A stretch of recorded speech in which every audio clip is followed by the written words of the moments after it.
انا كمواطن مصري وبحب الكوره، انه لقاء الاهلي المرتقب يوم الاربعاء القادم مع ريال مدريد يساوي عندي فوزه بكأس العالم للأندية. يعني أنا رأيي إن التارجت أو الهدف الأساسي للنادي الأهلي في هذه البطولة قد تحقق. يعني أنت النهاردة تهني قفشة وتهني الأهلي والقضية ممكن ويا كبير يا كبير وكل الحاجات اللي أنت عايزها.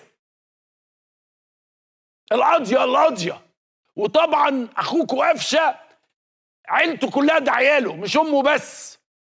هو كان متعزم، الكرة نزلت خبطت في المواطن الامريكي اللي عنده جيت لاج، دخلت خلاص جون.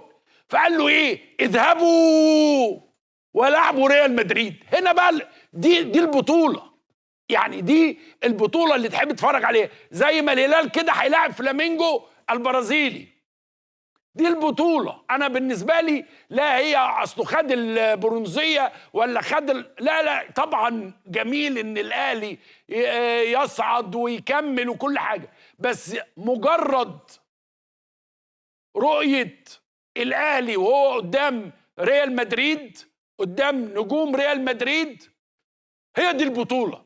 هو ده الشيء اللي يشرفني، هو ده الشيء اللي يبسطني، هو ده الشيء اللي قعدنا نتفرج. يعني يوم الاربع ده خلاص البلد اجازه، اي حد اهلاوي زملكاوي قاعد مستني هذه المواجهه، ان انت تشوف لقاء تاريخي. يعني هذا الجيل بكل اللعيبه اللي فيه كلهم هيتكتب في تاريخهم ان هم لعبوا ريال مدريد. حلاوته بقى برتقاني، حلاوته وجماله والهنتريش ابو اجنحه المحلق. لو عملت ماتش شديد قدام المعلمين بقى بتوع ريال مدريد، كريم بنزيما بقى والذين معه، يعني لو عملت ماتش عامل كده وسبعات وثمانيات، انزل اتمتع بقى. هو انا عايز منك ايه؟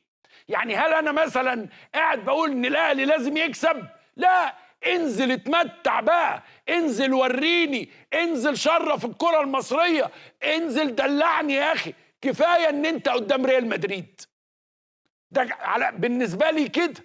طبعا الاخوة مشجعي النادي الاهلي عاملين هاشتاجات، والذهبية يا اهلي والقضية يا انا بس عايز انوه تنويها هاما انه اللي فات حماده واللي جاي حماده تاني. يعني سياتل والراجل النيوزيلندي ده دول يعني حلو، الاهلي لعب وكويس وبيب بيب وحاجات كده والقضيه ويا كبير يا كبير وكل الحواديت دي، بس مع احترامي واعتذاري ريال مدريد من غير ما اقول هي حماده اخر، حماده بشرطه، حماده ملون، حماده ابيض.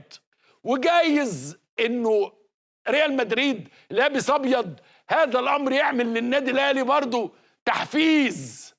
طبعا جون قفشه والكره اللي قبليه اللي خبطت في العارضه، بس تعزيمه بتاعه الولد وهو واقف في الملعب، ابننا قفشه مجدي، تعزيمه جون. يعني انت شوف الوقفه قبل الضربه. فانا رايي ان الاهلي قد حقق، انا رايي انا، كل اهدافه من هذه البطوله، ابتداء من انه كهربا يلعب، وابتداء وانتهاء بانه يوصل لريال مدريد، وكل هذه الاشياء قد حققها.